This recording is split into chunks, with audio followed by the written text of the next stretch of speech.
तो hello friends, आज हम क्वेश्चन नंबर 3 को डिस्कस करेंगे 7.1 एक्सरसाइज के अंदर, जो कि क्लास 10th की है। और इस क्वेश्चन में जो मेनली ये कहा गया है कि हमें 3 पॉइंट दिए हुए हैं और बताना है कि वो कॉलिनर है या नहीं है। तो आपको बेसिकली बता दूं कि कॉलिनर वर्ड का मतलब होता है कि ऐसे 3 पॉइंट्स जिनकी डायरेक्शन क्या हो, सेम हो। मतलब एक ही डायरेक्शन में अगर वो 3 पॉइंट्स हैं तो इट मींस वो क्या है, आगे कॉलिनर है। और मान लीजिए अगर वो तीनों पॉइंट में से एक भी पॉइंट अगर इधर उधर है, ठीक है, तो वो कॉलिनर नहीं है। जस्ट लाइक हमारे पास यहाँ पे तीनों पॉइंट थे, मान लो ये ए है, ये बी है, ये सी है, और ये तीनों सेम डायरेक्शन में, तो ये कॉलिनर है। और मान लेते हैं जैसे कि, और मान लो एक पॉइंट हमारे पास यहां पर आ गया ये सी, तो ये कॉलिनर नहीं है क्योंकि इसकी डायरेक्शन हो गई चेंज। ठीक है, अब हमारे पास कई मेथड होते हैं कॉलिनर को प्रूव करने के, लेकिन क्लास 10th में जो मेथड है वो ये है। अगर डिस्टेंस फॉर्मूले की हेल्प से हमें क्वेश्चन प्रूव करना है कि कि वो कॉलिनर है या नहीं है, तो वो मेथड हमारे पास ये है कि हम सबसे पहले क्या करेंगे, उन तीनों पॉइंटों को लेट कर लेंगे, ए और ये बी और ये सी, ये हमारा x1 y1, ये x2 y2 और ये हमारा x3 एंड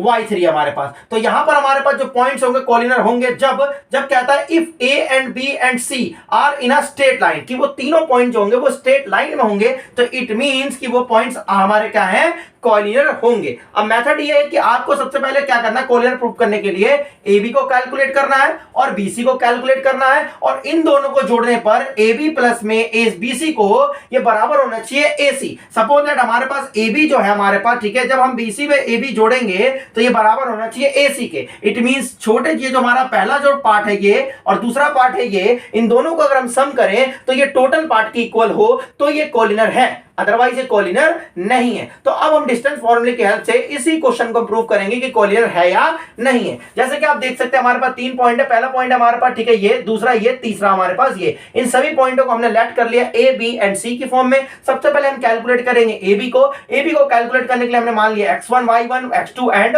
y2। हमने डिस्टेंस फॉर्मूला लगाया x2 माइनस x1 का होल स्क्वायर प्लस में y2 माइनस y1 का होल स्क्वायर। अब यहां पर x2 की वैल्यू हमारे पास कितनी है, 2, और x1 की वैल्यू हमारे पास 1 है, तो 2 माइनस 1 का होल स्क्वायर प्लस में y2 की वैल्यू हमारे पास 3 है और y1 की वैल्यू हमारे पास 5 है, 3 माइनस 5 का होल स्क्वायर। दो में से एक गया, माइनस का 1 बचेगा, ठीक है, ये हमारा प्लस का 1 बचेगा, और यहां पर हमारे पास हो गया प्लस के 1 का होल स्क्वायर, और 3 में से 5 जाएगा तो बचेगा हमारा माइनस का, ठीक है, आ गया 2, तो माइनस 2 का होल स्क्वायर। 1 का स्क्वायर 1 होता है और माइनस 2 का क्या हो जाएगा, प्लस हो जाएगा। आपको पता होना चाहिए कि नेगेटिव नंबर का जब भी स्क्वायर होता है वो तो पॉजिटिव हो जाता है। तो यहां पर 2 का स्क्वायर हो गया 4, और 4 और 1 हमारे पास हो गया 5, तो ए बी की वैल्यू आ चुकी है हमारे पास अंडर रूट में 5। अब हम कैलकुलेट करेंगे BC को, जैसे कि आप देख सकते हैं आगे। अब हम कैलकुलेट करेंगे किसको, BC को, क्योंकि हमने AB को क्या कर लिया है, कैलकुलेट कर लिया। तो हम BC को कैलकुलेट करने के लिए x1 एंड y1 को लेंगे, एंड उसके बाद C पॉइंट हमारा माइनस का 2, उसके बाद हमारा माइनस का 2 एंड माइनस का 11 है, और जो कि हमारा x2 एंड y2 है। हमने डिस्टेंस फॉर्मूला लगाया BC को कैलकुलेट करने के लिए, ठीक है, तो x2 माइनस x1 का whole square plus y2 minus y1 का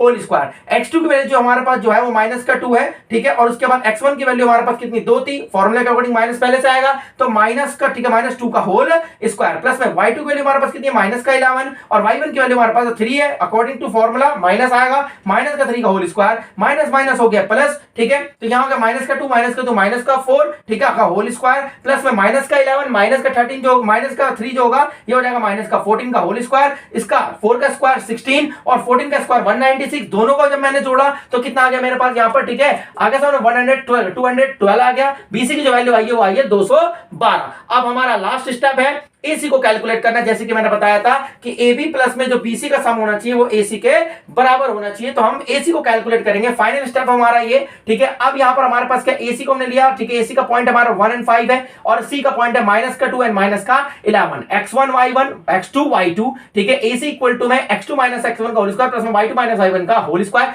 ये हमारा डिस्टेंस फॉर्मूला है, आप सभी जानते हैं। x2 की वैल्यू हमारे पास माइनस का 2 है, तो माइनस का 2, x1 की वैल्यू 1 है तो माइनस का 1 आ जाएगा क्योंकि फॉर्मूले के अकॉर्डिंग माइनस आएगा, ठीक है, होल स्क्वायर प्लस y2 की वैल्यू हमारे पास कितनी है, माइनस का 11, और y1 की वैल्यू है 5 और फॉर्मूले के अकॉर्डिंग माइनस, तो माइनस का 5 का होल स्क्वायर। अब माइनस माइनस हो गया प्लस, तो ये हो गया माइनस का 3 का होल स्क्वायर, और ये हो जाएगा हमारे पास 11 एंड 5 कितना हो जाएगा 16 का होल स्क्वायर माइनस के, और 3 का स्क्वायर होगा 9, 16 हो जाएगा 256। दोनों को जोड़ेंगे तो आ जाएगा हमारे पास 265। अब हमारे पास जो फाइनल स्टेप है वो ये है मोस्ट इंपॉर्टेंट, कि अब हमें ये चेक करना है कि AB प्लस में BC क्या इक्वल टू है AC के। तो यहां पर हमने, ठीक है, AB की वैल्यू अभी निकाली थी हमने, क्या थी हमारे पास, अंडर रूट में 5 प्लस प्लस में BC। अब BC की वैल्यू हमारे पास कितनी है 200 आ गया 12 है 212 इक्वल टू में AC की वैल्यू कितनी है 265 है। क्या √5 और 212 को जोड़ने पे 265 आता है? तो बिल्कुल भी नहीं आता। इट मींस ये इक्वल नहीं है। इट मींस अगर इक्वल होता तो ये कोलिनर थे, इक्वल नहीं है तो ये कोलिनर नहीं है। It means this points are